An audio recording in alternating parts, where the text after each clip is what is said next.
জোর করে বিয়ে করলেই হয়ে গেল? আপনি জোর করে বিয়ে করুন, লাভ নেই। আমি এই বিয়ে মানব না। মানবি না? না। আবার বল। মানব না। কি মানবি না? বিয়ে। কি? শুনতে পাচ্ছি না, আবার বল। বিরক্ত মুখ কুঁচকে ফেলল রুমো। উজ্জ্বল ভাই ইদানিং বেশি বাড়াবাড়ি করছেন। শুধু বাড়াবাড়ি নয়, একটু বেশি বাড়াবাড়ি। পথে ঘাটে যেখানে পাচ্ছেন দাঁড় করিয়ে এটা ওটা প্রশ্ন করছেন, এদিক সেদিক হাজারখানেক নিষেধাজ্ঞা আরোপ করেছেন। কলেজ ওঠার পর থেকে তো তার জীবনটা ফাগুনের রৌদ্রতাপের ন্যায় সব খাকা করে দিচ্ছেন। এসব কি মানা যায়? যে সম্পর্ক গড়ার আগে ভেঙে যায়, সেই সম্পর্ক নিয়ে এতটা ব্যাকুল হয়ে লাভ নেই। তাছাড়া উজ্জ্বল ভাইয়ের কিছু বদভ্যাস আর 10-12 জন মানুষের চোখে না পড়লেও রুমের কাছে এসব ঠিকই ধরা পড়ে। ধরা পড়বে না কেন? রুমের কাছে উজ্জ্বলের কোনো নকল মুখোশ নেই। সে যেমন ঠিক তেমনটা উপস্থাপন করে নিজেকে। রুমু চুপ হয়ে গেলি কেন? উজ্জ্বল ভাই, বাড়ি যাব। চুপ। উজ্জ্বলের এক ধমকে কেঁপে উঠল রুমু। গলা শুকিয়ে গেল তৎক্ষণাৎ। মেয়েটার ভীত চাহনি উজ্জ্বল বুঝতে পারলাম। চটজলদি গ্লাস ভর্তি পানি নিয়ে মেয়েটার হাতে ধরিয়ে দিল। পানিটা শেষ করে কাজের কথা বল। ছি, এসব কী ধরনের ডাক? প্রেমের ডাক বুঝতে পারস না? এবার কিন্তু বাড়াবাড়ি হচ্ছে। উজ্জ্বল থেমে গেল। আশেপাশে নজর ঘুরিয়ে নিজের দুহাতে আদল রোমন নরম হাত পড়ল। প্লিজ, জিদ করিস না। তুই আমার ইমোশন, কত বছরের সাধনা। তুই আর আমি এক হলে আমাদের দুই পরিবার একত্র হবে। তুই কি চাচ্ছিস না আমাদের পরিবার এক হোক? উজ্জ্বলের হাত ছিটকে সরিয়ে দিল রুমু। রুমুর বড় ভাইয়া একবার যদি জানে উজ্জ্বলের সাথে তার যোগাযোগ আছে, তবে থাপড়ে থাপড়ে হাসপাতালে পাঠাবে। তাছাড়া উজ্জ্বল প্রচণ্ড তেড়াজেদি। এমন ছেলেকে কোনো মেয়ে স্বামী হিসেবে গ্রহণ করবে? বিয়ে আমি বাবার পছন্দের ছেলেকেই করব। সত্যি? সত্যি। তাহলে তোর গোপন প্রেমিক মাহমুদকে যে কথা দিয়েছিস, তুই নাকি তাকেই বিয়ে করবি? উজ্জ্বলের মুখ থেকে মাহমুদের কথা শুনে ভয়ে ডোক গিলল মেয়েটা।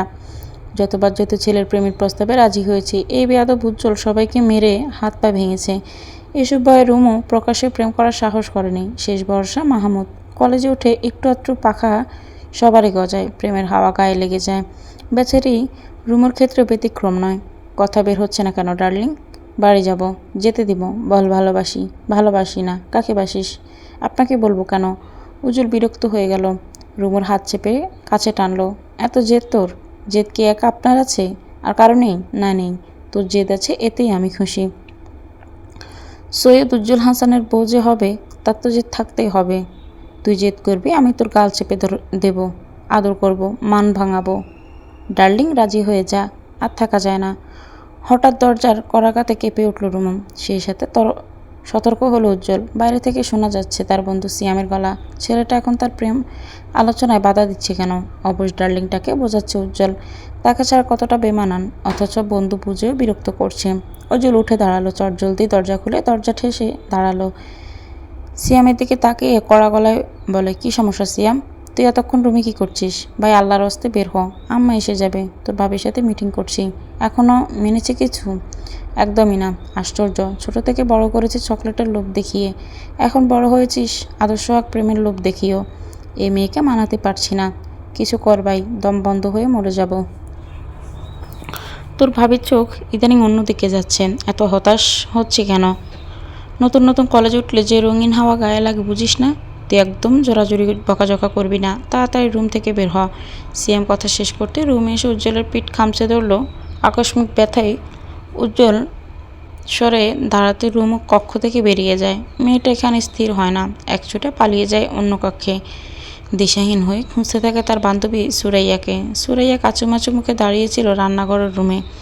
দেখে চটজলদি এগিয়ে বলে, ঠিক আছিস তুই? বেঈমান কোথাকার, তোর বাসায় এসেছিলাম নোটসগুলো নিতে, আর তুই আমাকে হায়নার মুখে ছেড়ে দিলি? কসম করছি আমি জানতাম না উজ্জ্বল ভাই আমাদের বাড়িতে আসবে। এর আগে কখনো আসেনি। উজ্জ্বল ভাইয়াকে দেখে আমি নিজেও ভরকে গেছি। আমি বাড়ি গেলাম, তোর সাথে আমার আর কোনো কথা নেই। ইতর মেয়ে। রুম রাগ ঝেড়ে বেরিয়ে গেল। কোনো মতে রাস্তায় উঠে বাড়ির উদ্দেশ্যে হাঁটা শুরু করলো। উজ্জ্বল তাকে ছোটোবেলা থেকেই আদর যত্ন করে। তাদের দুই পরিবার আকাশ পাতাল ঝগড়া বিবাদের মাঝে রুমুর প্রতি উজ্জ্বলের আন্তরিকতা ছিল অন্যরকম, কিন্তু এই বেটার মনে যে এতটা ছিল তা মোটেও আন্দাজ করেনি সে। পরের দিন সকালে রুমুর ঘুম ভাঙতে দেখতে পেল তার মাথার কাছে একটি প্যাকেট। কক্ষে সে একাই থাকে। এই প্যাকেট হঠাৎ তাকে কে দিল? আজ তো তার জন্মদিন নয় যে কি উপহার দিয়ে যাবে। হাতের প্যাকেটটি উল্টে পাল্টে দেখতে এমন সময় কক্ষে আসে তার বড় ভাবি আনিকা। রুমুর প্যাকেটের দিকে তাকিয়ে বলে, সুরাইয়া এসে তোকে এটা দিতে বলল। আমাকে খুলতে বারণ করেছে তোর জন্য নাকি স্পেশাল গিফট। আচমকা মুখটা খুশিতে ভরে গেল রুমুর। সুরাইয়ার মাধ্যমে তার প্রেমিক মাহমুদ ছাড়া আর তো কেউ উপহার পাঠায় না, তবে কি মাহমুদই পাঠিয়েছে? আনন্দে ফুলকিত হয়ে দ্রুত বিছানা ছাড়ল মেয়েটা। আনিকা কক্ষ ছেড়ে বেরিয়ে যেতে দ্রুত দরজা বন্ধ করে বসলো সে। একটি শপিং ব্যাগ বেশ পরিপাটি করে পিন লাগানো। দ্রুত হাতে পিন খুলতে দেখতে পেল একটি শার্টটি হাতে তুলতে চমকে যায় মেয়েটা। কি বিভৎস হলুদ রঙা শার্টটার রক্তে মাখামাখি, কয়েকটা জায়গায় ছিটে আছে। সকাল সকাল ঘুম ভাঙতে এমন পরিস্থিতিতে মাথা ফাঁকা ফাঁকা লাগলো। সুরাইয়া এসব কেন পাঠালো? কোন উদ্দেশ্যে পাঠালো? উজ্জ্বলের হাতের রক্ত শুকিয়ে আছে, কপাল বেয়ে ঘাম গড়িয়ে ঝুলপি বেয়ে নামছে। তার রাগ হাঁসফাঁস এখনও কমেনি। সিয়াম উজ্জ্বলের কাঁধে হাত রাখতে তেতে ছেলেটা কি সমস্যা? আর কতক্ষণ বসে থাকবি? উঠে গিয়ে হাত ধুয়ে নে। উজ্জ্বল উঠল না। তার আশেপাশে থাকা বন্ধুরা সবাই একে অন্যের নজর বলাবলি করছে। দীপু বিরক্ত হয়ে বলল, উজ্জ্বল তোকে বলছিলাম আমরা শালাকে একদম চটকে দেব। তুই একা কেন মারলি? তোর কোনো কন্ট্রোল নেই, মাথায় যা আসবে তাই করবি। শান্তি বুঝিস? মনের শান্তি? দুইবার ওয়ার্নিং দিলাম, শুনল না। ওকে মেরে কি হবে? রুমু তো নিজেই এসব করছে। মাহমুদ চলে গেলে আরেকজনকে ধরবে। আশ্চর্য, ওর ভাই কি এসব দেখে না নাকি বোনের খেয়াল রাখে না? উজ্জ্বল কিছু বলল না, দ্রুত উঠে গিয়ে ওয়াশরুমে গেল। সেই সাথে ডাকলো দীপকে। হ্যান্ড ওয়াশটা পুরো খোল। পুরোটা খুলে কি হবে? ঢেলে দে আমার হাতে। এটা একদম নতুন, গতকাল এনেছি। অপচয় করে না দোস্ত। আম্মা যদি দেখে হ্যান্ড ওয়াশ গায়েব, আমাকে উড়ে ছুঁড়ে মারবে। উজ্জ্বল প্রচণ্ড বিরক্ত হলো। নিজ হাতে বোতলটি খুলে ঢেলে দিল সবটা নিজের হাতে, যেন কত বছরে লেগে থাকা ময়লা সে সাফ করছে। হাত ধোয়া শেষে মুখে ক্রমশ পানি ছিটা দিতে লাগলো উজ্জ্বল। অস্বস্তি ছাড়িয়ে কিছুটা স্বস্তি পেল শরীরে। আয়নার দিকে নিজেকে একবার পরখ করে ক্ষুব্ধ হাসল সে। আমাকে প্রচলিত করে তুমি এড়িয়ে যাচ্ছ, বোকামি। এই উজ্জ্বলের বদৌলতে তোমার জীবন যে উজ্জ্বল আছে তো আলো আছে। উজ্জ্বল নেই, আলো নেই। রাতে চুপচাপ ছাদে বসে রুমে প্রচণ্ড ব্যবসা গরম পড়ছে। ইলেকট্রিসিটি ইদানিং বেকায়দায় ফেলছে সবাইকে। এই আছে তো এই নেই। গরম, জনজীবন অস্থির। সকাল থেকে মাথায় দুশ্চিন্তা করছে রুমুর। মাহমুদের খোঁজ তার নেওয়া হয়েছে, তাকে যে উজ্জ্বল পিটিয়েছে তার আবার বুঝতে বাকি নেই।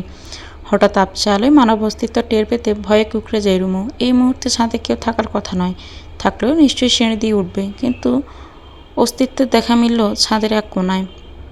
সে ছাদের আলোয় বাড়তি লাইট আনার প্রয়োজন বোধ করেনি, কিন্তু এখন তো পড়ছে মহা বেকায়দায়। কাঁপা কাঁপা গলায় সে বলল, কে? অপর পাশ থেকে কোনো সাড়া শব্দও পাওয়া গেল না। ভয় বাড়ল মেয়েটার। দোয়া দূরত পড়ে পিটপিট পায়ে এগিয়ে যায় সিঁড়িঘরের দিকে। সে যতবার পা বাড়াচ্ছে মানব ছায়া তার দিকে এগিয়ে আসছে। দ্রুত পায়ে সিঁড়িতে পা ফেলতে আচমকা অজ্ঞাত কেউ চেপে ধরল তাকে, টেনে হিঁচড়ে নিয়ে গেল ছাদের অন্য পাশে। খোল বলিয়েও মেয়েটা নিজেকে ছাড়াতে ব্যর্থ। দেহের আদলে ক্রমশ গুটিয়ে যাচ্ছিল রুমু। অনেকক্ষণ যাবৎ মুচড়ামুচড়ি করেও নিজেকে ছাড়াতে ব্যর্থ। পুরুষালী শক্ত হাতটা মুখ চেপে ধরে রাখতেই দমটা আজ নিমিষে পুড়িয়ে যাবে যেন। রুমার মুচড়ামুচড়ি সহ্য করতে পারল না অজ্ঞাত ব্যক্তিটি। পেট চেপে শূন্য তুলতে ভয় দ্বিগুণ বাড়ল রুমুর। মেয়েটা এবার নিজেকে বাঁচাতে দেহের সব শক্তি দিয়ে কামড় বসালো অজ্ঞাত ব্যক্তির হাতে। তীব্র ব্যথায় মুহূর্তেই বিবস্ত্র হয়ে দিল অজ্ঞাত ব্যক্তির হাত। ব্যথার দাপটে হাত জাকিয়ে দিতে কোল থেকে ধপাস করে নিচে পড়ল রুমু। কিরে, এগুলো তো দাঁত নাকি ব্লেড? পরিচিত কণ্ঠে চমকে মাথা তুলে তাকালো রুমু। আরে, এ তো উজ্জ্বল ভাই। উনি এখানে কি করছে? এতটা দুঃসাহস দেখে এখানে কেন আসলেন? মেয়েটা অবাক চাহনি নিক্ষেপ করে বলে, উজ্জ্বল ভাই আপনি? আগে বল, তোর দাঁতের এত ধার কেন? আর একটু হলে আমার হাতের মাংসপিস তোর মুখে চলে যেত। বুঝতে পেরেছি, বেশ ভালো বুঝতে পেরেছি। বিয়ের পর আমার হসপিটালের বেডেই রোম্যান্স করতে হবে। বলা তো যায় না কখন কি হয়। চোখ পাকি উজ্জ্বলের দিকে তাকালো রুমু। এই লোকটা অসভ্য, বেয়াদব, মেয়াদহীন মস্তিষ্কের লোক। কি বলে কি করে নিজেও জানে না। আপনি ছাদে কি করছেন? আব্বা ভাইয়া দেখলে আপনার সাথে ঠিক কি হবে আপনি ভাবতেও পারছেন না। ভাবতে চাইছিও না ডার্লিং। আমি এবার সিদ্ধান্ত নিয়েছি, চাচ্চুর কাছে গিয়ে আপনার নামে বিচার দিব। এসব আর মানা যাচ্ছে না। তো চাচ্চুকে আমি ভয় পাই? তাহলে বলুন, আপনি কাকে ভয় পান? আমি তার কাছে যাব। উজ্জ্বল শব্দ করে হাসতে গিয়েও থেমে গেল। হাঁটু ভেঙে বসলো। রুমন মুখোমুখি মেয়েটার হাত পা পকড় করে বলে, কোথায় ব্যথা পেয়েছিস? বলবো না। আপনার সাথে আমার জরুরি কথা আছে। বলে ফেল। মাহমুদকে মেরেছেন কেন? এসব কথা এখানে বলতে আসিনি আমি। উজ্জ্বল ভাই, এবার কিন্তু একটু বেশি বাড়াবাড়ি হয়েছে।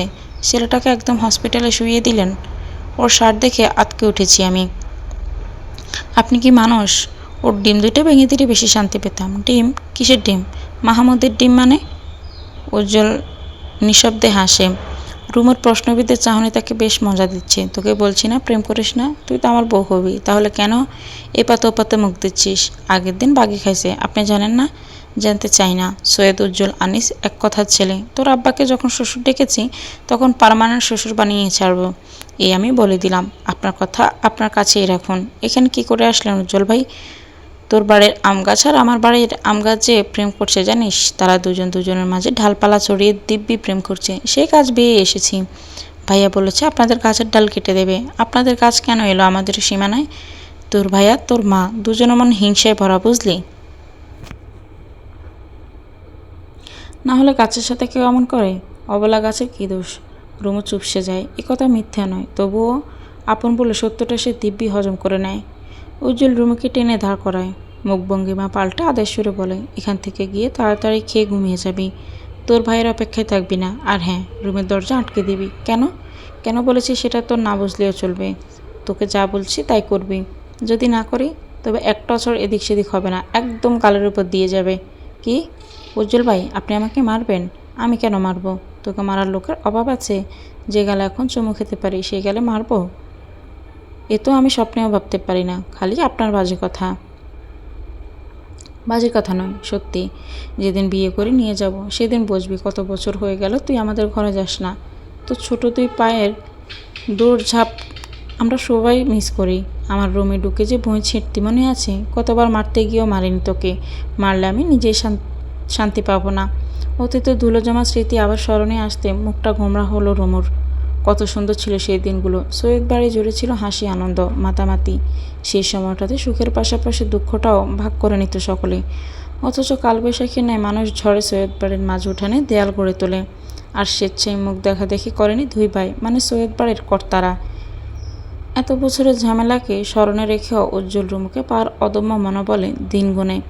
এক ছটকা শীতল বাতাসে ভাবনা দুয়ার থেকে বেরিয়ে আসে রুমু। উজ্জ্বলতা তার দেখে কেমন করে তাকিয়ে আছে। যতদিন যাচ্ছে ততই উজ্জ্বলের পাগলামো বাড়ছে। রুমু কাল থেকে মাহমুদের সাথে কোনো যোগাযোগ করবি না। এবার শুধু মেরে রক্তাক্ত করেছি, পরেরবার হাত পা ভাঙবো, কথা দিলাম। আপনি এসব করে কি হবে? ঠিকই, আমি আব্বার পছন্দের ছেলেকে বিয়ে করব। তোর বাপের পছন্দের ছেলে আমি, জানিস না? ছোটবেলা আমাকে মেয়ে জামাই বলে ডাকতো। সেই ডাক আমি কিছুতেই বিফলে যেতে দিব না। দেখা যাবে। ছাদে অন্ধকার মারিয়ে বিদ্যুতের দেখা মিলল। চারিদিকে আলোকিত হতে সতর্ক হলো রুমু। উজ্জ্বল ভাই এখান থেকে যান, কেউ দেখে ফেললে কেলেঙ্কারি হয়ে যাবে। ভাইও ওত পেতে আছে কখন সুযোগ পাবে আর আপনাকে মারবে। এই উজ্জ্বলকে মারার মতো সাহস তোর বাইর হয়নি। চলে যাব, একটা চুমু দে। অসভ্য, অসভ্যর বউ। উজ্জ্বল ভাই, রুমু বউ। উজ্জ্বলের দিকে সরু চোখে তাকিয়ে রয় মেয়েটায়। এই ছেলে দিন দিন একটু বেশি জ্বালাচ্ছে। এভাবে তাকায় না ডার্লিং, বুকে লাগে। যাবেন আপনি? রুমু দিয়ে একটা চুমু।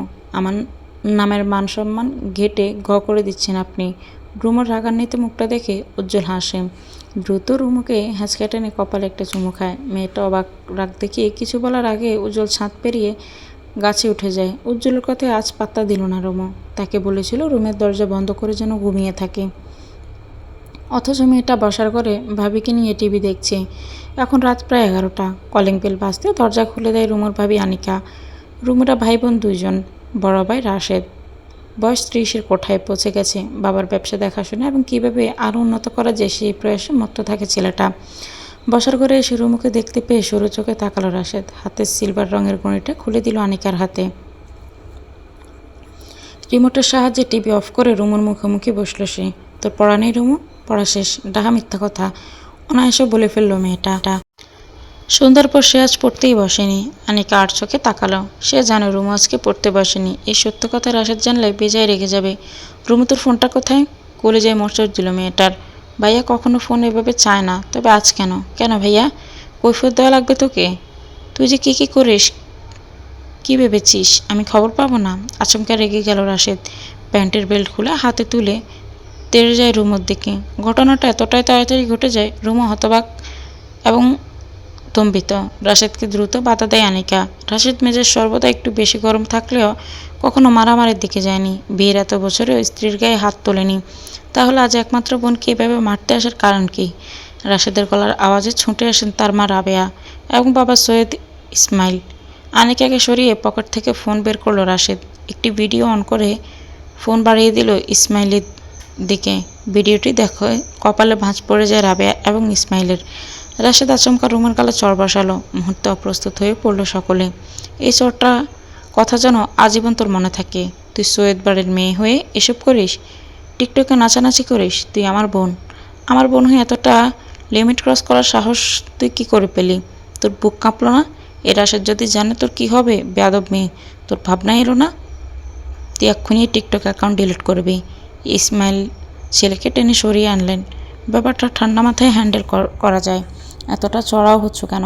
বাবা তোমার আজকালও এতটা সাহস পেয়েছে। আগেই বলেছিলাম ফোন কিনে দিও না। পড়ার একটা ছেলে আজ আমাকে ভিডিওটা দেখালো। বিশ্বাস করবে না, আমার মাথার সাথে সাথে আগুন জ্বলছিল। তোমার মেয়ে শুধু কি এসব করছে, সে প্রেমও করছে। একটা না, একের পর এক ক্রমাগত চলছে। আজ কলেজে যায়নি কেন জিজ্ঞেস করো। আমি আজ ওর কলেজে গিয়েছি, ওর নামে খোঁজ নিয়েছি। গত এক্সামেও 3 সাবজেক্ট ফেল করেছে সে। বাসায় জানিয়েছে? বাসার স্যার কী করেন এসব দেখেন না? তার প্রত্যেকটা ক্লাসমেট থেকে আমি খোঁজ নিয়েছি। সে আর ঠিক কী করে? রাশেদ থামলো। ভয়ে কাঁপতে কাঁপতে হেঁচকি উঠে গেছে রুমুর। বাম গালে কেউ যেন বড় পাথর নিক্ষেপ করেছে। নিজেকে সামলে নেওয়ার আগে এবার খেপে গেলেন রাবেয়া। বাম গালে পাল্টা চড় পড়লেই ছিটকে পড়ল সোফায়। আনিকা দ্রুত শাশুড়িকে বাধা দিল। রাবেয়া রাগান্বিত স্বরে বলেছিলাম বিয়ে দিয়ে দাও, শুনলে না কেউ আমার কথা? রাশেদ সহমত জানিয়ে বলে, ভেবেছিলাম ইন্টার শেষ করুক, কিন্তু আর নয়। আমার বন্ধু সেই কাজিনরা তাড়া দিচ্ছে। আমি তাদের বুঝিয়ে শুনিয়ে রেখেছি। আজকেই তাদের জানাবো আমরা রাজি। যত দ্রুত সম্ভব এই অসভ্যটাকে নিয়ে বন্ধু করুক। তারা বিদেশ থেকে কবে না কবে আসবে। তার থেকে ভালো তোর খালতো ভাই নীরবের সঙ্গে বিয়ে দিয়ে দে। তোর খালা আমাকে। রাবেয়ার কথা শেষ হওয়ার আগে খেপে যায় রুমু। রক্তিম চোখ মুখে খিসখিসিয়ে বলে, তোমার বোনের ছেলেকে আমি বিয়ে করব না। গলায় ছুরি ধরে হুমকি দিলেও করব না। ওই তোরকে বিয়ে করার চাইতে ফাঁসি দিয়ে অনেক ভালো। রাবেয়া কিছু বলার আগে রাগ দেখিয়ে প্রস্থান করে মেয়েটা। রাগে যেতে ভয়ে তার শরীর কাঁপছে। সাথের বন্ধুদের টিকটক করতে দেখেও সেও করছে বলা যায়। নেশা তৈরি হয়েছে। যদিও এর আগে 3টা অ্যাকাউন্ট উজ্জ্বল উড়িয়ে দিয়েছে। উজ্জ্বল কখনো চায় না রুমু এসবে জড়িয়ে যাক, কিন্তু উজ্জ্বলকে সর্বদা রাগিয়ে দিতে বেশ মজা পায় মেয়েটা। তাই তো এসব দিকে আরও একধাপ এগিয়েছে সে। এত প্রেম করা ছেলেদের সাথে বন্ধুত্ব করা, এসব করার মূল উদ্দেশ্য উজ্জ্বলকে রাগিয়ে দেওয়া। উজ্জ্বলের সেই রাগান্বিত হিংসাত্মক মুখটা দেখতে রুমুর যে বেশ শান্তি লাগে।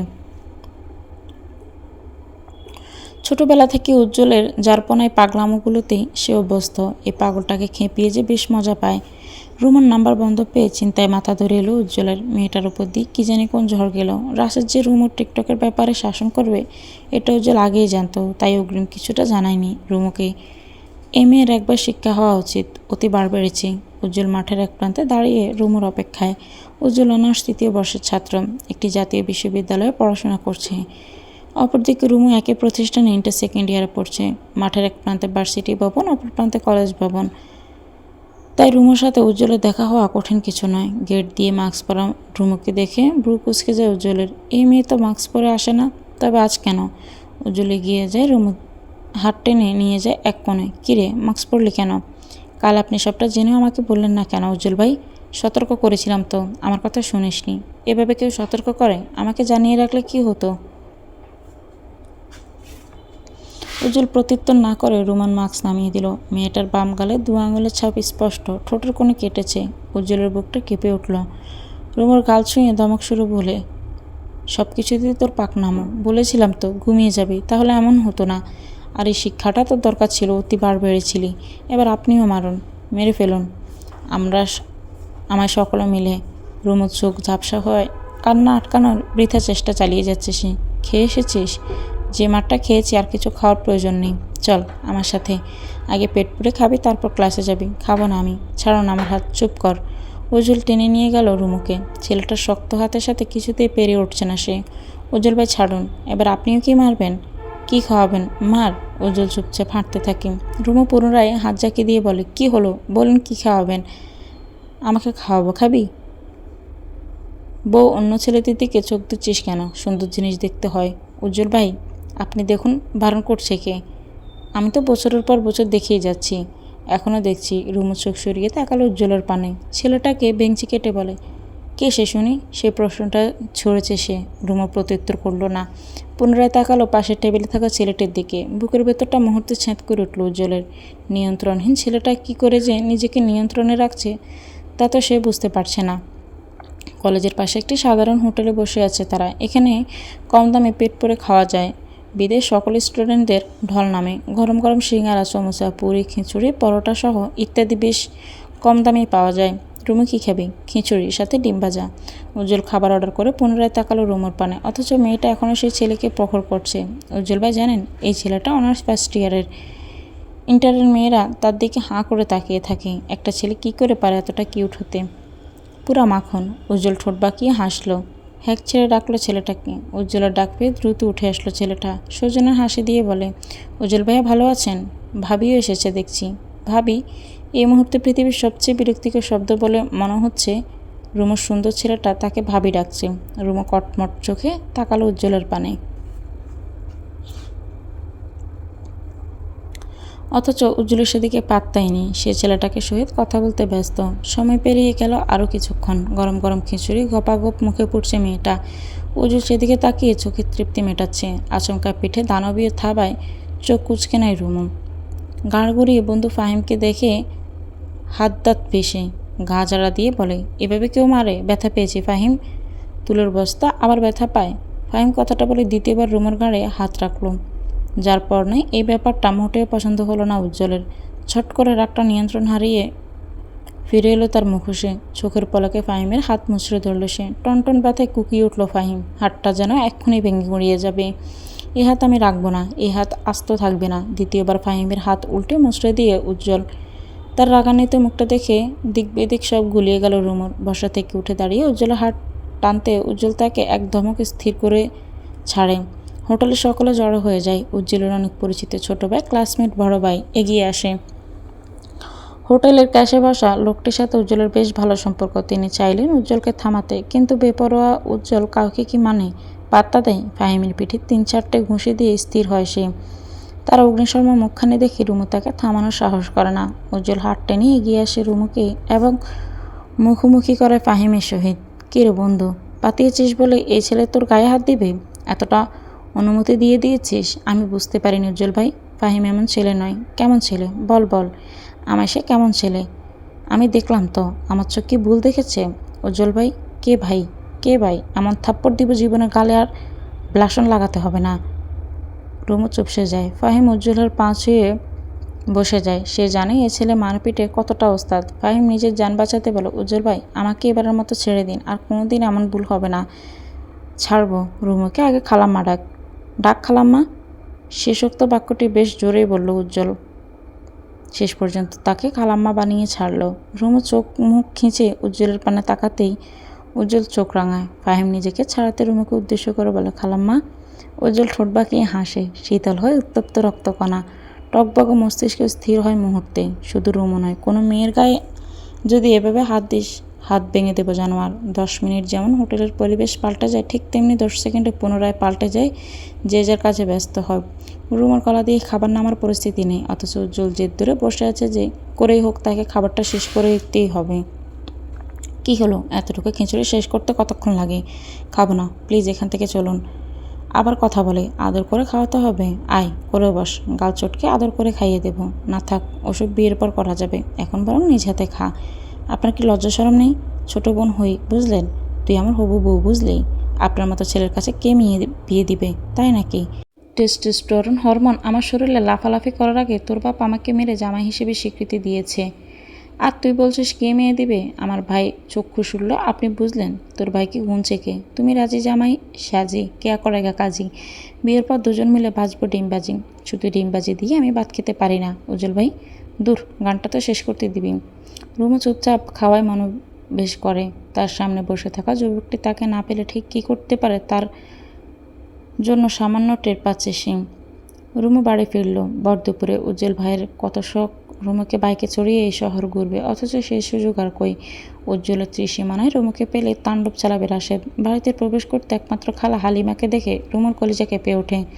গতরাতে সবাই তাকে বিয়ের হুমকি দিয়েছিল, আর আজ খালামানি এসে হাজির। নিশ্চয়ই মামাতো ভাইও এসেছে। এই বেয়াদবটার মুখোমুখি হতে চায় না সে। রুমু নিঃশব্দে প্রবেশ করলো ঘরে, কিন্তু যেখানে ভাগের ভাই সেখানেই সন্ধ্যা হয়। বসার ঘর পার হতেই হালিমার নজরে আসে রুমু। মেয়েটাকে পেয়ে আনন্দিত হয়ে ছুটে এলেন তিনি। রুমু আম্মু, কেমন আছো? ভালো খালামণি, তুমি কেমন আছো? তোকে দেখে ভীষণ ভালো লাগছে রে মা। তুমি বসো, আমি জামাটা পাল্টে আসি। এই দাঁড়া, তোর গালে চড়ের দাগ কে মেরেছে তোকে? কোনো জানোয়ার তোর গায়ে হাত তুলেছেন? হালিমা রেগে গেলেন, গলা ছেড়ে বকতে শুরু করলেন। রুমু মাথা নুইয়ে দাঁড়িয়ে আছে।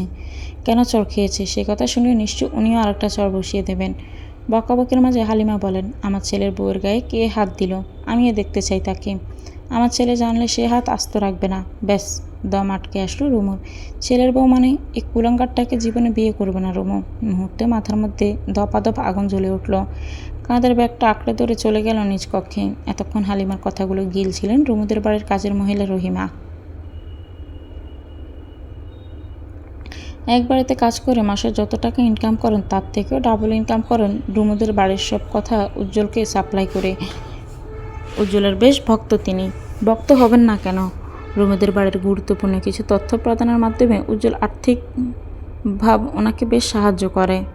ঘামাক্ত শরীরে রাগে ফুফাতে ফুফাতে বাড়ি ফিরল উজ্জ্বল। সৈয়দ শামসুল ছেলের রাগটাকে মূল্যায়ন না করে কড়া গলায় ডাকলেন, এই আলালের ঘরের দুলাল।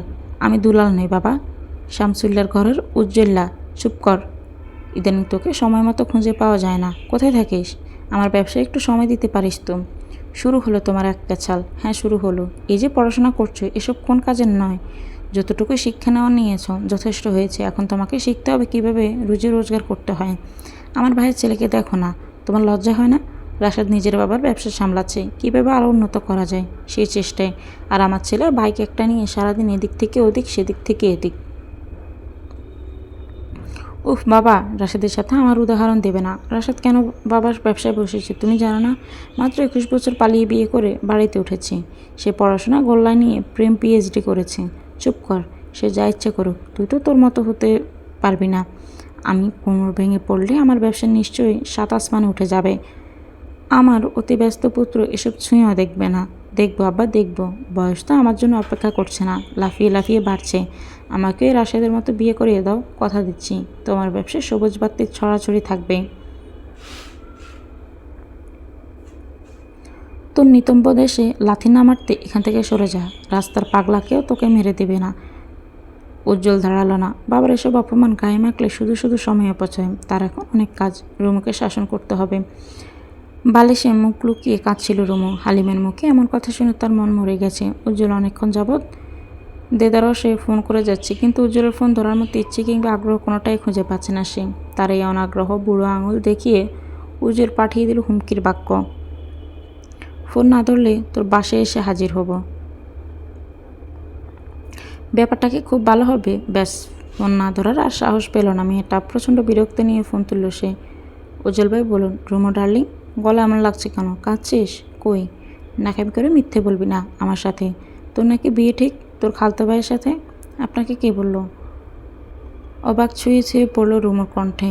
তার এই অবাক হওয়াটাকে পাত্তা দিল না উজ্জ্বল, বরং চেঁচিয়ে বলল, কী রে, কথা কি সত্যি? জানি না আমি। তবে কি জানিস, এ বিয়ে হোক, আম্মা এটাই চান। তুই কি চাই? যদি বলি আমিও চাই, তবে কি করবেন আপনি? তোকে তুলে নিয়ে আসবো। উজ্জ্বল ভাই, তুলে নেওয়ার আগে অবশ্যই আমাকে জানিয়ে রাখবেন। আমি সেজেগুজে বসে থাকবো। একটা সিনেমাটিক ব্যাপার আছে না? তোর কি মনে হচ্ছে আমি ফাজলামি করছি? একদমই না। মেজাজটা খারাপ করিস না, আমি সিরিয়াস। আমিও সিরিয়াস। এই তুই ফোন কাট। তুই আমার মেজাজ খারাপ করছিস। আমি কেন ফোন কাটবো? আপনি দিয়েছেন, আপনি কাটবেন। তুই আমার মেজাজ খারাপ করেছিস, তুই কাটবি না, আপনি কাটবেন। তুই কাটবি, আপনি কাটবেন। যা বলেছি তাই কর, যা বলেছি তাই করুন। এক্ষুনি ফোন কাট রুমু, এক্ষুনি ফোন কাটেন। উজ্জ্বল ভাই, মুখে মুখে কথা বলছিস কেন? মুখে মুখে কথা বলছেন কেন? বেয়াদবি করছিস কেন রুমু? বেয়াদবি করছেন কেন উজ্জ্বল ভাই? ইচ্ছে করছে তো তোকে চুমু খেতে, ইচ্ছে করছে আপনাকে চুমু খেতে। খাবে তো ডার্লিং, বিয়েটা হোক।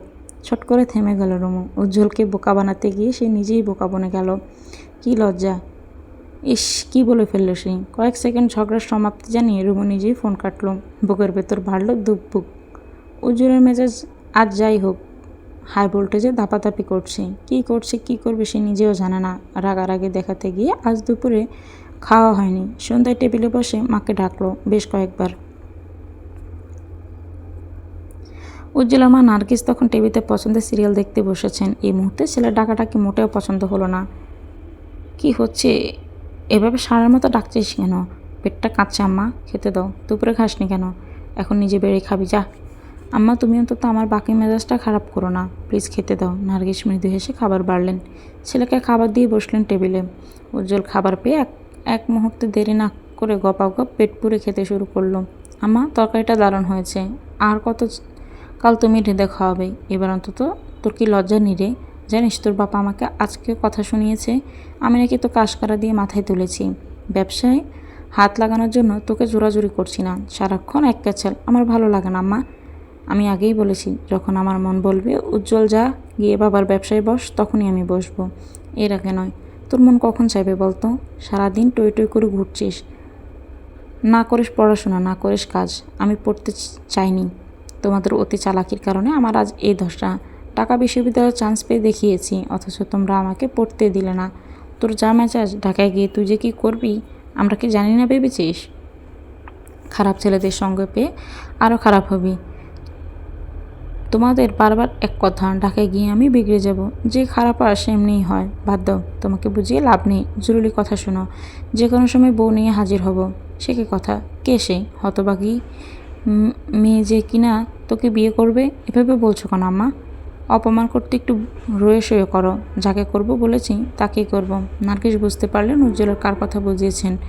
রুমুকে নিয়ে উজ্জ্বলের পাগলামির শেষ নেই, কিন্তু এই পাগলামির বিয়ে পর্যন্ত গড়ালে পুনরায় সৈয়দ বাড়িতে তাণ্ডব চলবে। নার্গিস সতর্ক হয়ে বললেন, খবরদার উজ্জ্বল, ঝামেলা বাড়বে, এসব করিস না বাপ।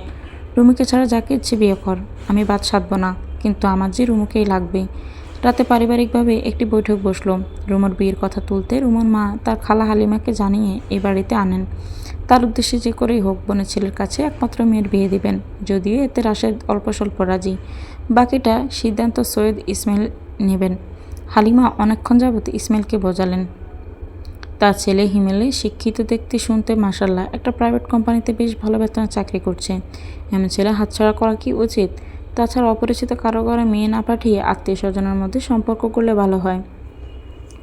এত এত প্রশংসার বাক্যে পাশ থেকে মশলা ঢেলেছেন রাবেয়া, অথচ সৈয়দ ইসমাইল মুখটা পানসে করে তাকিয়ে আছেন টিভি স্ক্রিনে। রাশেদ বাবার এমন হেয়ালিটি পছন্দ করলেন না। আব্বা কিছু তো বলেন। বলতে ইচ্ছে করছে না, তাই বলবো না। ইচ্ছে করছে না মানে? যত দ্রুত সম্ভব রুমুকে একটা কুলে দিন আব্বা। এই মেয়ে বকে গেছে। তোর বন্ধু যে কাজিনরা প্রস্তাব দিয়েছিল, তাদের কি খবর? আগামী সপ্তাহে তারা আসবে। ছেলেটা নাকি এবার বিয়েই করে যাবে। শুনলাম বিয়ের পর বউকে নেওয়ার সকল প্রসেস শুরু করে দেবে। ওদের সাথে যোগাযোগ কর। রাবার মুখটা পাংশুটে হয়ে গেল। আশাহত গলায় বললেন, আমার বোন যে আবদার নিয়ে এলো, তোমার কি গায়ে লাগলো না? আমি আগেই বলেছিলাম মেয়ের বিয়ে আমি যেখানে চাই সেখানেই হবে। রাবেয়া রেগে গেলেন। বসা থেকে উঠে দাঁড়িয়ে কড়া গলায় বললেন, শুনুন রাশেদের আব্বা, আমি আমার বোনকে কথা দিয়েছি তার ঘরে মেয়ে পাঠাবো। এই কথার খেলাপ আমি করতে পারি না। আমিও তো আমার ভাইকে কথা দিয়েছিলাম উজ্জ্বলের সাথে রুমুর বিয়ে হবে। ওরা যখন ছোট ছিল সেই ছোট থেকে এমনটাই বলে এসেছি। সে কথা তুমিও জানো। কি বললি তুমিও? ও লুবিদের ঘরে তুমি মেয়ে দিয়ে বিয়ে দিতে চাইছ? এত ঝামেলার পরেও তোমার শিক্ষা হয়নি? খবরদার চেঁচিয়ে কথা বলবে না। তোমার মেয়ে আলী ঝগড়ার জন্য আজ সৈয়দ বাড়ি ভাগ হয়েছে। আমার দোষ? আমি রাবেয়া হাউমাউ করে কেঁদে উঠল। বোনকে শান্ত করতে হালিমা এগিয়ে গেল। লাভের লাভ কিছুই হলো না। হাতের কাছে যা পেলেন ছুঁড়ে ফেলে দিলেন রাবেয়া। কাছের জিনিসপত্র ভেঙে চারিদিকে ছড়িয়ে পড়ল দিক বেদিক। রাশেদ গিয়ে উঠে মাকে শান্ত করল। রাবেয়া স্বামীর দিকে ছুঁড়ে দিলেন গাদা গাদা অভিযোগ। পর্দার আড়াল থেকে হাসল রুমু। আজ যাই হোক, সে কখনো হিমেল নামক বেয়াদবটাকে বিয়ে করবে না। এই তো ছোটোবেলার কথা, সবে উচ্চ মাধ্যমিকে ভর্তি হয়েছে সে। হিমেল ভাইয়ের অসৎ ছোঁয়াগুলো একটু আধটু বুঝতে পারলেও সে কিছুই কাউকে বলতে পারত না। সবাই ভাবত হিমেল তাকে কত আদর করে। সেবার হিমেল তাকে মোবাইল গেম খেলতে দিয়ে আচমকা তার বুকে হাত দেয়।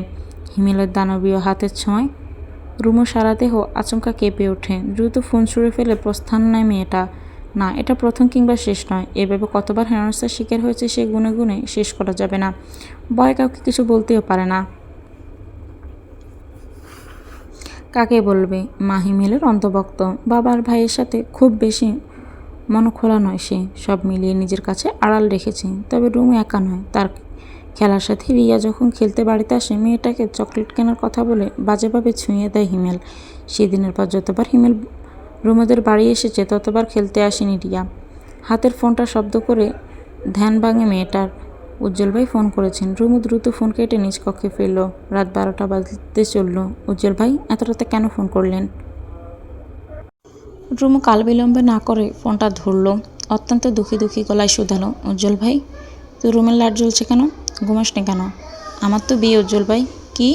তুই কথা আমাকে এখন বলছিস? চোরের মতো রাত 12টায় কে বিয়ে করে? আপনাকে বলবো কেন? এমনিতেও আপনাকে দাওয়াত করা হবে না। কানের নিচে দুটো দিয়ে ব্রেনের ব্রাইটনেস বাড়িয়ে দেবো ফাজিল মেয়ে। দাঁড়া আমি আসছি তোর বিয়ের ব্যান্ড বাজাতে। রুমু কিছু বলার আগে ফোন কাটল উজ্জ্বল। বেচারার মেজাজ নিয়ন্ত্রণের বাইরে চলে গেছে। অপরদিকে রুমু এতবার করে ফোন করেও পেল না উজ্জ্বলকে। বেচারা ফোনটা রেখেই বেরিয়ে গেছে বউ উদ্ধার কাজে। সৈয়দ বাড়ির দানবীয় দেয়ালটা টপকে গাছ বেরিয়ে নিচে নামলো উজ্জ্বল। আজ যা হওয়ার হবে, বউ নিয়ে যে করেই হোক নিজ বাড়িতে ফিরবে। শুকনো পাতার মর্মর শব্দে ধীরে ধীরে পা ফেলতে হলো তাকে। দ্রুত হেঁটে গিয়ে দাঁড়ালো রুমু জানালার পাশে। বেশ কয়েকবার টোকা দিলে রুমু জানালা খুলল না। যদিও মেয়েটা শুনতে পায়নি। এখন বড্ড বেশি আফসোস হচ্ছে কেন ফোনটা ফেলে আসলো। উজ্জ্বল চারিদিকে পা টেপে টেপে এগিয়ে যেতে দেখতে পেল সৈয়দ ইসমাইলের জানালা খোলা। রাবেয়ার সাথে তুমুল ঝগড়া চলছে তার। এটা যে বিয়ে বাড়ি বিন্দুমাত্র বোঝা যাচ্ছে না। তাদের ঝগড়াটা ঠিক কী নিয়ে বোঝার চেষ্টা চালালো উজ্জ্বল। দরজায় দাঁড়িয়ে আছে রুমুর খালা হালিমা। খোলা জানালায় মানব অস্তিত্ব টের পেয়ে আচমকা চিৎকার চেঁচামেচি শুরু করলেন। আল্লাহ গো, ওরে রাবেয়া, সোর তোর বাড়িতে ডাকাত পড়ছে রে। ওরে কে কোথায় আছিস? চোর ডাকাত। হালিমার এক চিৎকারে সতর্ক হয়ে যায় বাড়ির সকলে। এমন পরিস্থিতির জন্য মোটেও প্রস্তুত ছিল না উজ্জ্বল। বেচারা বুদ্ধি খাটিয়ে দ্রুত দরজার সামনে গিয়ে বাইরে থেকে দরজা বন্ধ করে দেয়। তার উদ্দেশ্য কেউ যেন ঘর থেকে বের হতে না পারে।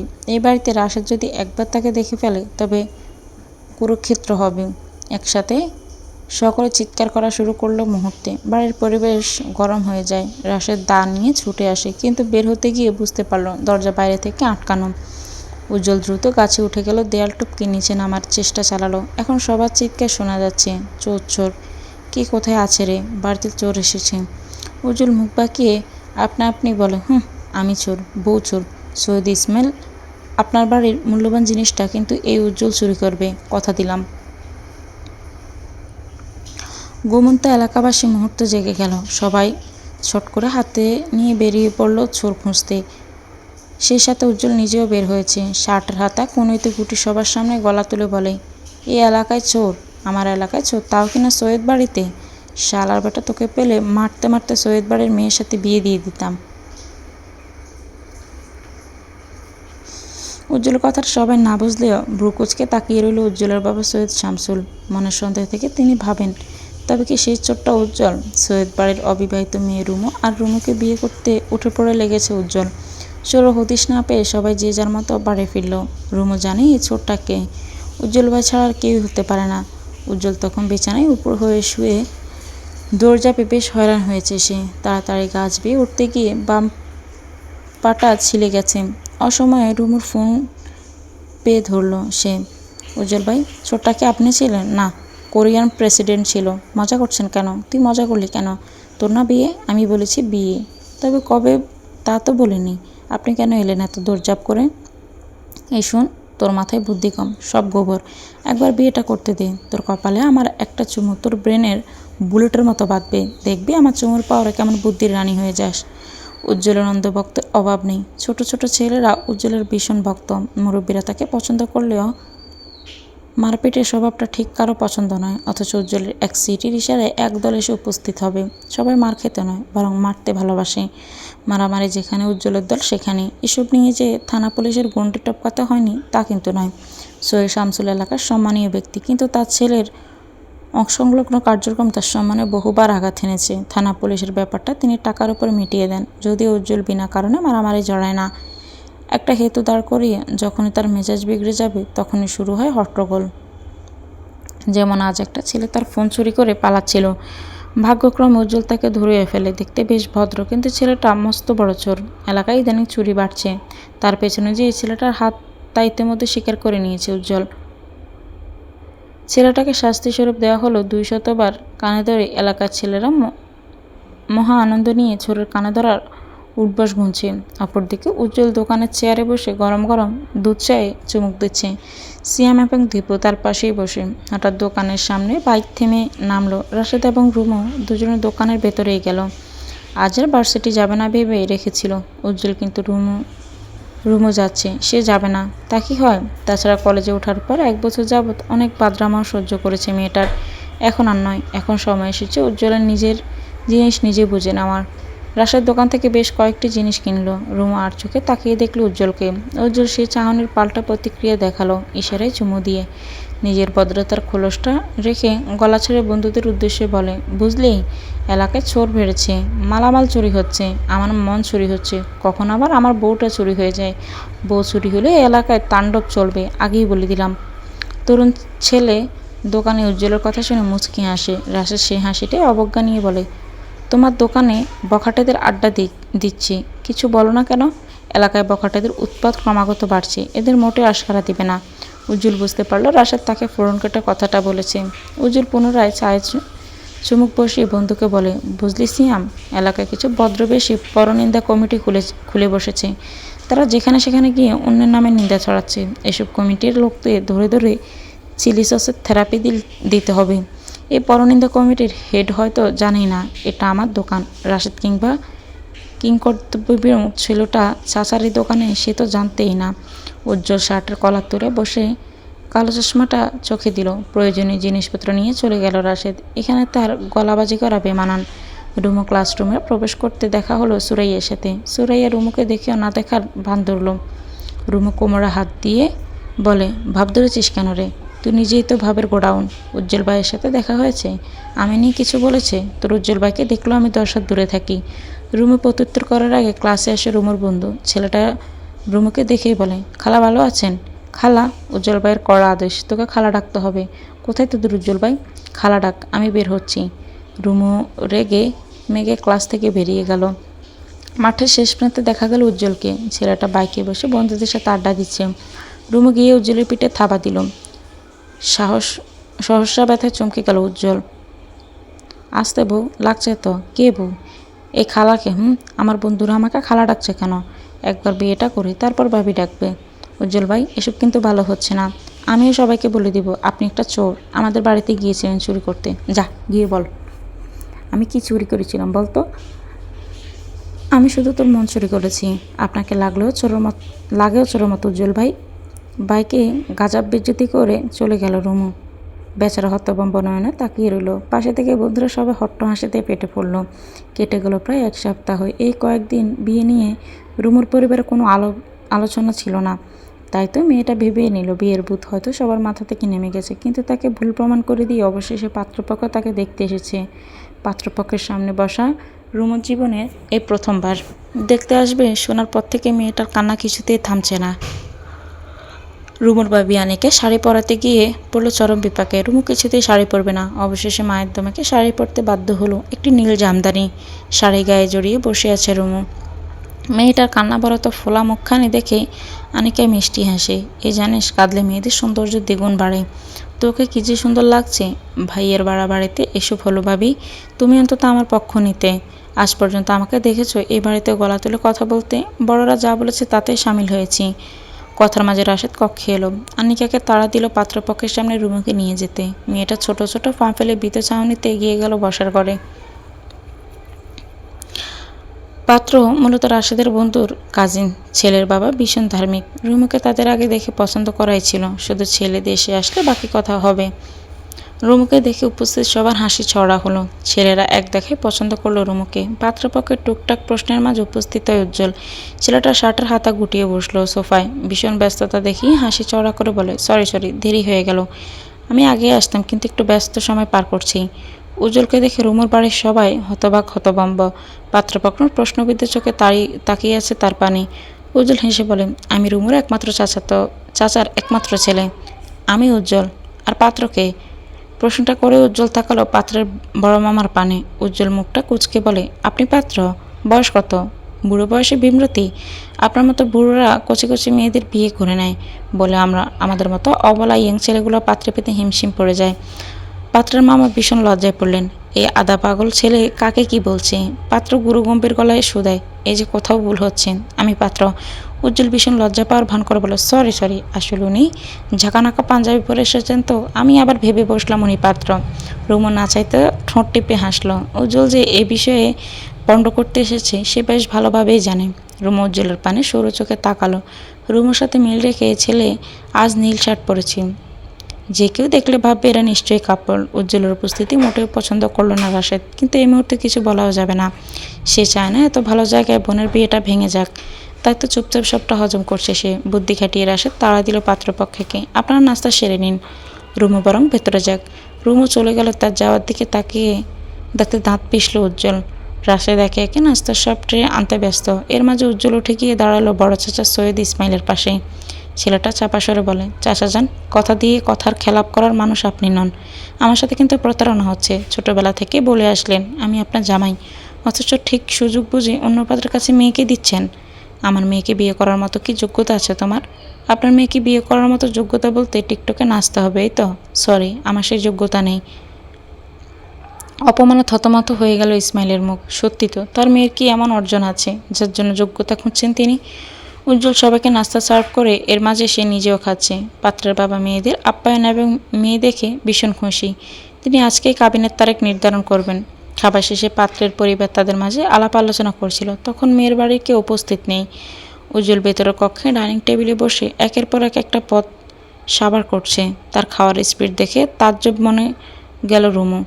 উজ্জ্বলকে দেখে তার চাচি আর চাচাতো ভাই রাশেদ যে জ্বলে পড়ে যাচ্ছে, এতেই তার বড্ড শান্তি লাগছে। খাওয়া শেষে উজ্জ্বল ওয়াশরুমে গেল। তখনই ওয়াশরুম থেকে বের হতে দেখা গেল পাত্রের বাবাকে।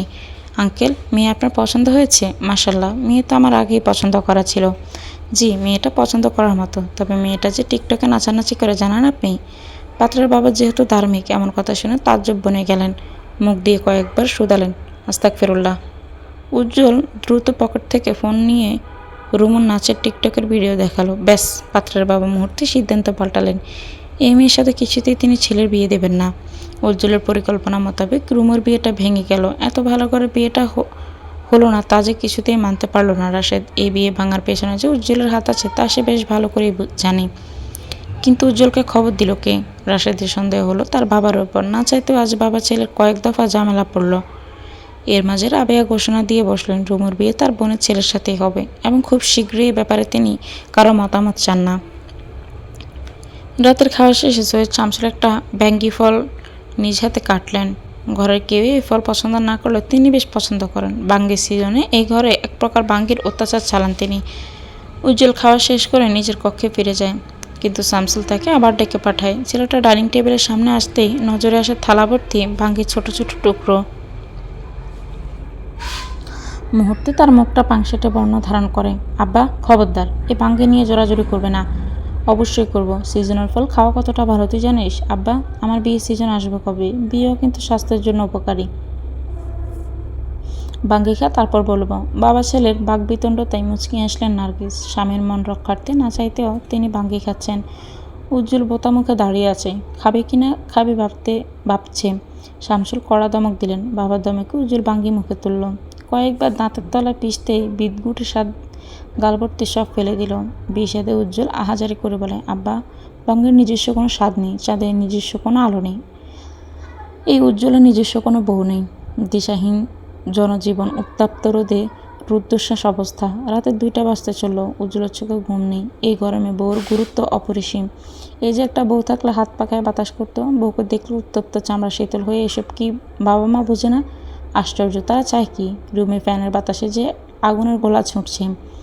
গরম বাতাসে অতিষ্ঠ হয়ে বাইরে বেরিয়ে এলো ছেলেটা। ছাদে বসে শীতল হাওয়া উপভোগ করতে মন্দ লাগছে না। ছাদের জলচকিতে বসে গলা ছেড়ে অনেকক্ষণ যাবৎ গান গাইল। ছোটবেলা উজ্জ্বলের গানের হাতে খড়ি এলাকার এক বড় ভাইয়ের কাছে। নিঃসন্দেহে ছেলেটার গলার স্বর ভীষণ সুন্দর। এই গুণের ভাটা পড়ে সৈয়দ শামসুল হকের কাছে। তিনি চান না ছেলের গানে মনোযোগ বেশ করুক।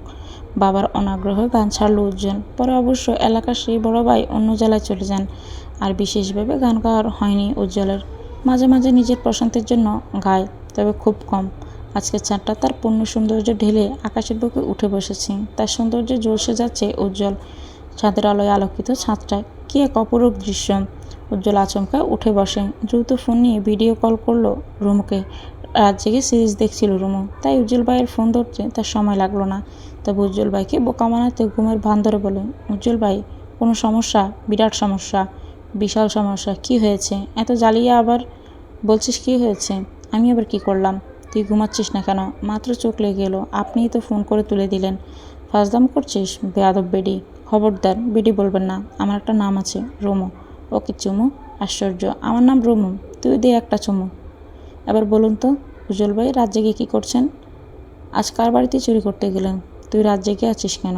সবচেয়ে বড় কথা, তুই বাইরে কি করছিস? বাইরে? হ্যাঁ বাইরে। তুই সাহস দেখে অবাক হচ্ছি রুমু। আমি আমার রুমে আছি। কি বলেন? আমি বাইরে গেলাম কখন? এখনও তুই বাইরে, এক্ষুনি যা। আমাকে জ্বালানো বন্ধ কর। উজ্জ্বল ভাই, আমি আমার রুমে, চালাকি করিস? তুই যে বাইরে, আমার কাছে প্রমাণ আছে। সত্যি করে বলুন, শুকনাটা খেয়েছেন নাকি ভেজাটা? উজ্জ্বলের ভ্রু কুঁচকে গেল। সন্দেহীন স্বরে বলে, ভেজা শুকনো মানে? বুঝতে পারছেন না? একদমই না। উজ্জ্বল ভাই, গাঁজা আপনাকে খেয়েছে নাকি আপনি গাঁজাকে খেয়েছেন? তুই তুই কথা ঘুরাচ্ছিস কেন? ফাজলামো মেয়ে একটা।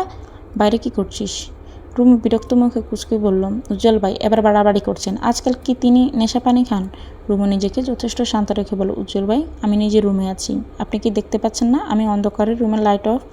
কিন্তু এই যে তুই অন্ধকারে আকাশে এক টুকরো আলো হয়ে জ্বলছিস। উজ্জ্বলের ফোনে ক্যামেরা ঘুরিয়ে চাঁদের দিকে ধরল। রুমুর কুচকে থাকা ঠোঁটটা এক চিলতে হাসিতে প্রসারিত হলো, সেই সাথে হাসলো উজ্জ্বল নিজেও। আমার চাঁদ তুই, চাঁদকে দেখে বারবার তোর কথা মাথায় আসছে। উজ্জ্বল ভাইয়ের গলার স্বরটা দমে গেল, মিহিয়ে গেল মুহূর্তে। আবহাওয়াটা কেমন যেন প্রেম প্রেম ঠেকলো রুমুর কাছে। ফোনটা অন্যায় চেপে দ্রুত জানলা খুলল সে। অন্ধকার আকাশে মস্ত বড় চাঁদটা দেখে নিঃশব্দে হাসলো। রুমু উঠে জানালা খুলে চাঁদটা দেখ। পাগলের প্রলাপ বুকবেন না উজ্জ্বল ভাই, এই রাতে জানলা খুলে চাঁদ দেখব? আমি পাগল নাকি? আপনার মতো চোরের যদি আমার জানালার শিক কেটে চলে আসেন তো আমার আমার কথা রাখবি না? একদম না। উজ্জ্বল চুপসে গেল। বেচারা উজ্জ্বল ভাই জানেনি। রুমু জানলা খুলে চাঁদটাকে দেখছে, দুজন দুদিকে, অথচ একটা চাঁদ অবলোকন করছে মুগ্ধতা নিয়ে। নীরবতা ছিন্ন করে উজ্জ্বল ভাই বলেন, রুমু গান ছেড়ে দিয়েছি, কাউকে তো শোনায় না, তুই আমার গান শুনবি? তোকে গান শোনাতে ইচ্ছে করছে। উজ্জ্বল ভাই নিঃসংকোচ আবদার। রুমুয়ে আবদার ফেলবি কি করে? তাছাড়া উজ্জ্বল ভাইয়ের গান শোনা হয়নি অনেকটা মাস কেটেছে। উজ্জ্বল ভাই শুরু করুন, আমার ঘুম পাচ্ছে। আচ্ছা গানটা শুনে ঘুমিয়ে যা, বিয়ের পর তোর ঘুম হারাম করতে আমি আছি। কেন, কি করবেন রাত জেগে? আমার সঙ্গে নিয়ে চুরি করতে যাবেন? যাব অন্য কোথাও, এখন এসব বলতে ইচ্ছে করছে না। রাতে এসব বলা ঠিক নয়, আমি আবার তাছাড়া কন্ট্রোললেস নয়। কন্ট্রোল হারিয়ে বলা তো যায় না তোকে এক্ষুনি বিয়ে করে ফেলবো। রুমু ঠোঁট চেপে হাসে। উজ্জ্বল কিছুক্ষণ চুপ থেকে গান ধরে, ডুবেছি আমি তোমার চোখের অনন্ত মায়ায়। উজ্জ্বল ভাই আপনি তো সাঁতার পারেন না, প্লিজ ডুবে যাবেন না। ডুবে গেলে আপনার মতো হাতি আকৃতির দেহটাকে তুলবে কে? প্লিজ ঘুমিয়ে যান, আমাকেও ঘুমোতে দিন। আবেগের জল ঢেলে রুমু ফোনটা কেটে দিল। বুকের ভেতরটা ধক করে উঠল উজ্জ্বলের। এভাবে তার ভালোবাসাকে প্রত্যাখ্যান করেছে। মেজাজটা প্রচণ্ড গরম হলো উজ্জ্বলের। এ মেয়ের কি ভালো কথা সহ্য হয় না? এভাবে চললে প্রেম হবে কি করে?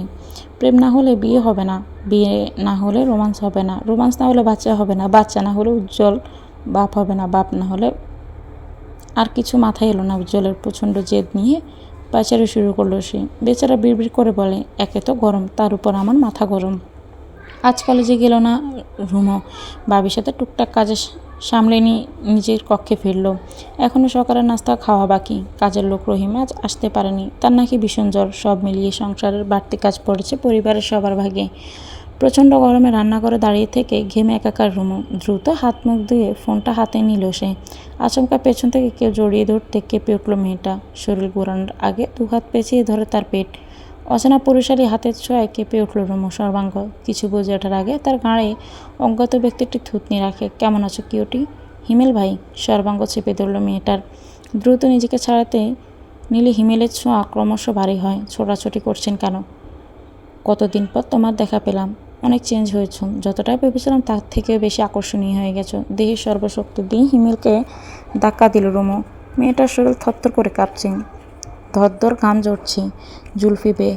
তীব্র ঝাঁঝালো গলায় রুমু বলে, আপনি অনুমতি ছাড়া আমার রুমে কী করছেন? আর কিছুটা সময় এরপর আমারও রুম হবে মানে? তুমি জানো না? কি জানবো? রুমুর অবাক হয়। সে কি জানবে? হিমেল কি বলছে? আপনি কথা বলছেন না কেন? কি জানবো আমি? তোমার আমার বিয়ে ঠিক, তুমি জানো না? কালকেই তো বিয়ে। বিয়ে? কই, সে তো জানে না। কবে ঠিক হলো বিয়ে?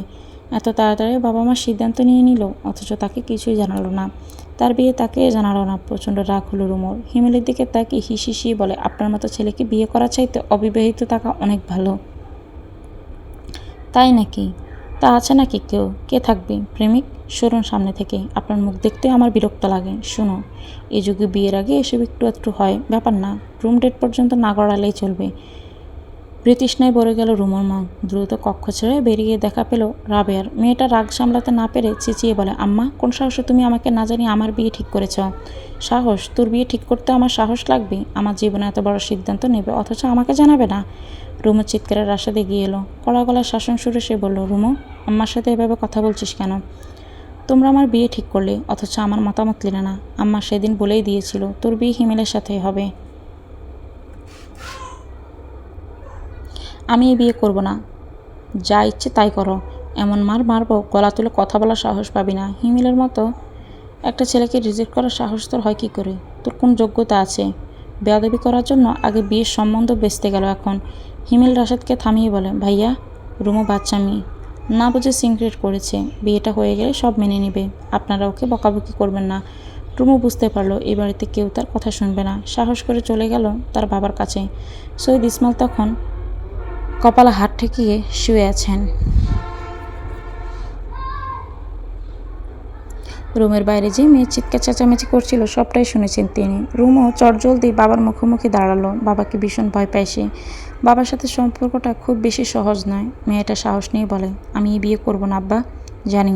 তুমি কিছু বলছো না কেন? বলার মতো মুখ নেই। তোর মা সেদিন গলায় দড়ি দিয়েছিল জানিস? তুই তো কলেজে ছিলি। তোর বিয়েতে রাজি হয়নি বলে এমনটা করেছে। তোর ভাই রাজি, মা রাজি, আমি আর কি বলবো? কিছু বলার নেই। আমার কথায় কারো গুরুত্ব নেই। সৈয়দ ইসমাইল কিছুক্ষণ থামলেন। বড় শ্বাস ছেড়ে বললেন, হিমেল শিক্ষিত, ভদ্র ছেলে, ভালো জব করছে। তুই তাকে কেন বিয়ে করবি না? গলা দিয়ে রইল রুমু। সে বাবাকে কি করে বলবে হিমেল ভালো ছেলে নয়? সৈয়দ ইসমাইল মেয়ের নীরবতা দেখে বলেন, তুই কি কাউকে পছন্দ করিস? না আব্বা, বিষয়টা তা নয়। ছোটবেলা থেকে দেখছি হিমেল বাপের কাছে কেন গেলি? আমার নামে বিচার নিয়ে? তোর বাপের সাধ্য নেই এ বিয়ে ভাঙার। রুমু কথা শেষ করার আগে রাবেয়ার ঝাঁঝানো ধমকে কেঁপে উঠল সে। এক্ষুনি সুযোগ ছিল বাবাকে সত্যটা জানানোর, কিন্তু রাবেয়ার ধমকে চুপসে গেল মেয়েটা। রুমু মিনমিনিয়ে বলে, আম্মা, তুমি কিন্তু বাড়াবাড়ি করছো। আমি এই বিয়ে করব না। তুইও বাড়াবাড়ি করছিস। এই বিয়ে তোকে করতেই হবে।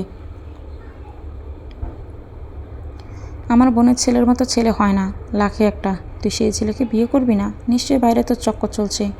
রুমু রাগ দেখালো। কাউকে কিছু না বলে চলে গেল নিজ কক্ষে। ওয়ার্ড্রপ থেকে সব জামা কাপড় নিয়ে একটা ব্যাগে ঢুকাতে শুরু করে। ভাবি আনিকা চুপচাপ সব দেখছিল। রুমু এমন কেন করছ? হিমেল ভীষণ ভালো ছেলে, অথচ এই মেয়েটা কিনা বোকার মতো কাজ করছে। মেয়েকে ব্যাগ গোছাতে দেখে পুনরায় ঝগড়া বিবাদ লেগে যায় রাবেয়া। রুমুর এতটা জেদ দেখে মারতে শুরু করেন তিনি। চোখের পলকে সবটা কেমন এলোমেলো হয়ে যায়। গায়ে হলুদ শাড়ি জড়িয়ে বসে আছে রুমু। মেয়েটা সারা শরীরে মারের দাগ, গালটা কেমন ফুলে আছে। সৈয়দ ইসমাইল ঘরোয়া এ বিয়ের আয়োজন ঘুরেও তাকালেন না। তিনি নিজেকে রুমে বন্দি করলেন। আশেপাশে কেউ জানল না আজ রুমুর হলুদ সন্ধ্যা। মূলত রাশেদ চায় না কেউ জানুক। আগেরবার যে উজ্জ্বল বিয়েটা পণ্ড করেছে সে বেশ ভালো করেই জানে এবারও নিশ্চয়ই বিয়েটা ভাঙতে উঠে পড়ে লাগবে। আগামীকাল রুমুর কাবিন। রুমুর খালা হালিমার পরিবারের কেউ আজ বাড়ি ফিরল না। সবাই রুমুদের বাড়িতেই রইল। ঘরোয়া আয়োজনে রুমুর গায়ে হলুদের ব্যবস্থা হলো। রক্তে জমাট বাঁধা মুখে হলুদের ছোঁয়া বেমানান। কাঁদতে কাঁদতে রুমুর চোখ মুখ ফুলে বিভৎস অবস্থা। ভবিতব্যে যা আছে তাই হবে, না চাইতেও মানতে প্রস্তুত হলো রুমু। সারাটা দিন রুমুর ফোন অফ ছিল। অপরদিকে রহিমা আজ কাজে না যাওয়ার রুমুর খোঁজ দিতে পারল না। উজ্জ্বল, রুমুর বাড়িতে এই মুহূর্তে যাওয়া সম্ভব নয়। উজ্জ্বলের সারাটা দিন কাটল হতাশায়। গভীর রাতেও ছেলেটার চোখে ঘুম ধরা দিল না। বিছানায় এপাশ ওপাশ ছটফট করতে করতে অশান্ত মন। অপর মনে সে বলে, বুকটা খাকা করছে কেন?